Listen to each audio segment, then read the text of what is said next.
Sup Shredders, my name is Logan aka Spiderhands and welcome to an SP Reacts, where today we have ourselves a track from an ex named Stefan Hartinger. If I'm not mistaken, hopefully the pronunciation is not too far off, titled In the Dark. And if we switch over to here, we have ourselves a track on the screen here. Mustache Crew releases, that's cool. We're gonna listen through this track from start till finish and we're gonna hear what we think. Get that art up on the page there and let's go, let's do it. What do we got? Oh, straight to the point. Come and dance with me. In the dark. Come and dance with me. In the dark.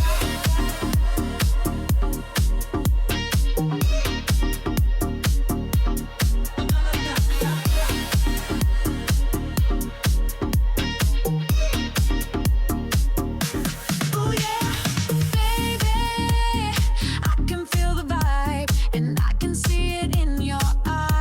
Love the pulse of that bass there in the background.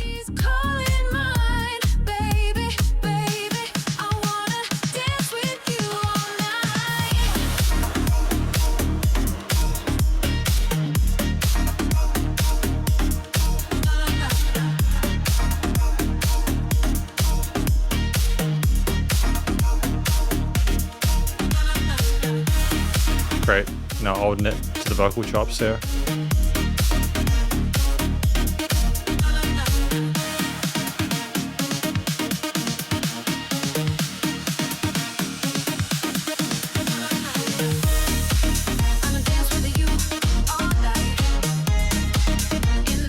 Baseline adjustment, nice. Chromatic.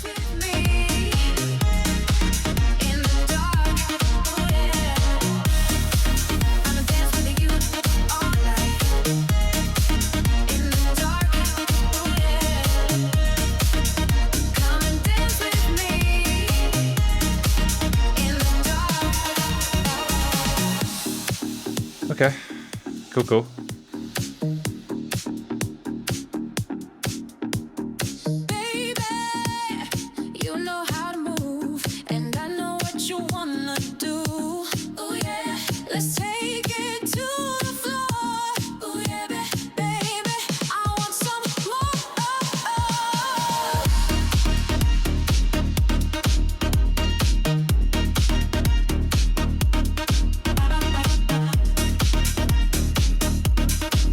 Offbeat hi-hats to, raise it up.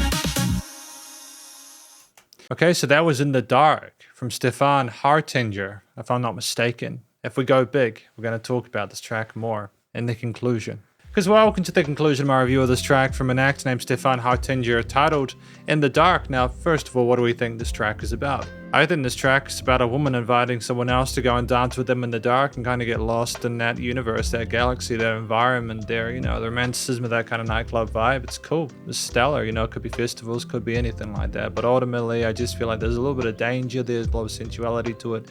But it's basically about kind of getting lost in the music and enjoying it with someone else.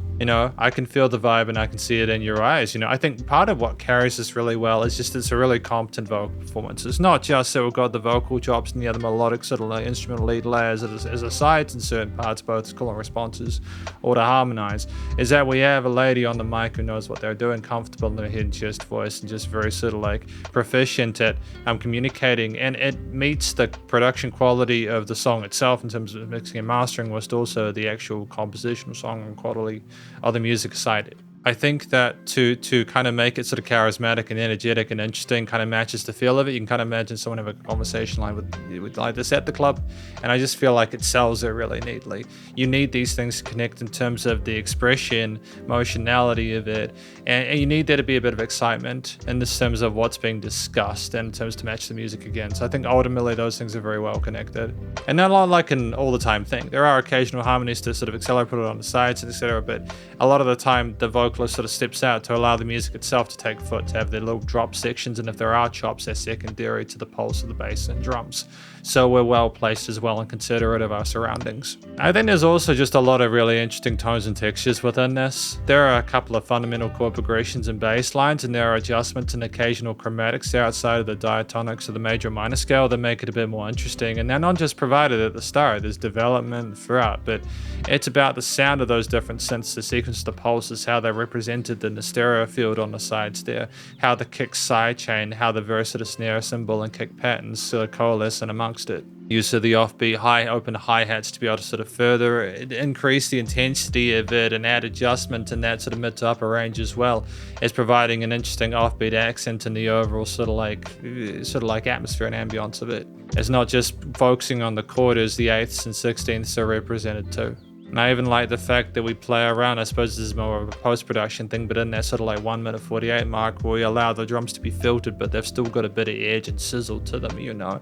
We got some sort of like brass instruments, I think, in there occasionally for a bit of upper end and kind of like call and responses. But I think they, to be fair, might also be sort of like a brass synth or something like that. But they're just a fun sound, I think, as well. You can kind of imagine this music with the chord note pulse, the tempo of it being used in DJ sets. It suits the theme of like an electro gig or something like that. I think that you know, it's more of connecting to the vocals as well as just sounding great and being sort of like modern. And the minor leaning is a bit of danger associated with that, but I think again there's a bit of playfulness in the chromatics that I talked about earlier. There is not set in stone. And then the vocal chops say kind of ba-da-da-da-da-da. I just find a little kind of quicker melodies that are a different sort of sequence or approach than we had in other elements there.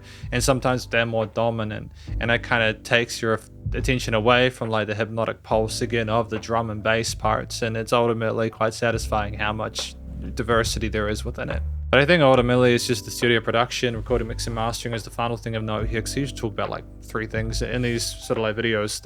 It's the fact that it's commercial grade. The vocals are well recorded, it's nicely rounded within the terms of the stereo field, the music surrounds you in the headphones, not consistently. There's various interpretations of different elements within that. There is a focus in the middle. The bass, mids, trebles are well represented there, with the kicks not just being too boomy. They got punch to them, but they're not too dominant. They're just the right loudness when comparison to some of the synths and pads and layers and vocals and sort of like other elements in between, and sort of like mid to upper leads and chops. The vocal chops are nicely cut there, where they're more sort of like percussive in certain areas. And overall, there are no weird kind of resonant frequencies in the frequency spectrum. There's dynamic range to it. There's filtering of elements, such as in that sort of like midsection after around the 1 minute 40 something mark there, where it sounds quieter, even though you can tell it's been mixed in a way where it still sounds quite well glued. It's nice though, like pumping to the bus compression and limited. Well, I mean, it does pump a bit, but in a way that is sensible for the style of music. But the bus compression limiting is handled. Ultimately, a fantastic first impression to Stefan Hartinger's work. If I haven't reviewed it before, I think this is my first time, if I'm not mistaken. But either way, thank you for watching my review of this track. In the dark, I don't think there's anything complaints that I have about it personally. I feel like it's just very well rounded. It'll be interesting to hear what they do next. If you liked it, please do go check out the various social medias and their, SoundCloud page, and stay cool and stay safe. And please remember to support your local musicians and artists at this point in time, as they need to help more than ever with the crazy stuff going on in the world. And I'll catch you in the next SP Reacts. Spiderhands out.